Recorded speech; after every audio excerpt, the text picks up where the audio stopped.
guys, it's Lily. I'm back with Simple Abundance, a daybook of comfort and joy by Sarah Ban Breathnach. Today is January 27th, the daily dialogue. I write myself into well-being. That quote was by Nancy Murray. Because I write all day long professionally, and I work very hard on my craft. Most of my adult life, I have patiently resisted keeping a personal journal. It just seemed like too much effort and I really didn't have the time. But when I embarked on the simple abundance path, I became aware of all the conversations that I constantly carry on with myself. There was rarely a quiet of my mind. Instead, I'd rather hear the cat's acting funny. Is she sick? If the Cleveland airport gets snowed in on Thursday, how will I get home? Am I ever going to get paid again? We need new slipcovers in the living room. The old ones are starting to look shabby, and so forth. I discovered that my mind will grab hold of any single thought like a pit bull terrier with a bone and not let it go until I'm exhausted or I have lost interest. One day, I desperately to quiet the voice in my head. I took a spiral notebook and began having a conversation with myself. On the paper, everything I was worried about just spilled out in a rapid streaming of consciousness. What was I doing? Not so much recording the events of my life as much as eliminating the mental minutes that was depleting my creativity energy and driving me crazy.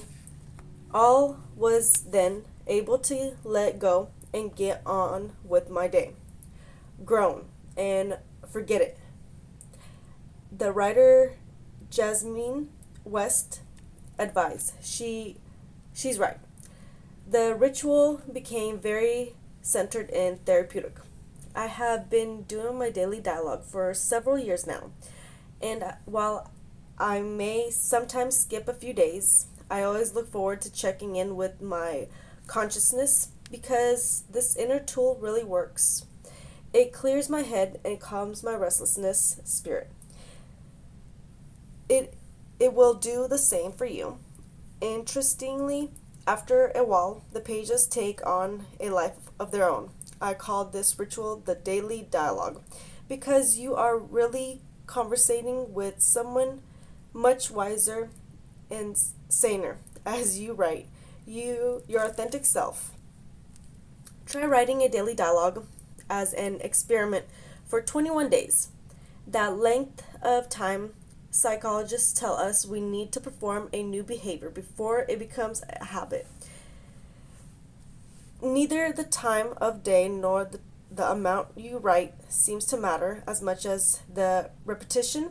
Stress out needs the reassuring rhythm of self-nurturing rituals. Sometimes when I have a particular theory issue to resolve, I'll write 2 pages in the morning and come back in the evening to see if there was an answer that was forthcoming. Very frequently there is. And until there is, at least there is relief and release. When you start writing the daily dialogue, you will probably be shocked at how much complaining you do at the beginning. That's okay. Actually, that's a very healthy reaction. You can't have moan about a situation for months and not decide to do something about it. You'll get tired of the sound of your own nagging and be inspired to get moving. Another suggestion: don't use a fancy, pretty journal for your daily dialogue. It's too intimidating because you'll then want it to be perfect and profound. And that's not the point.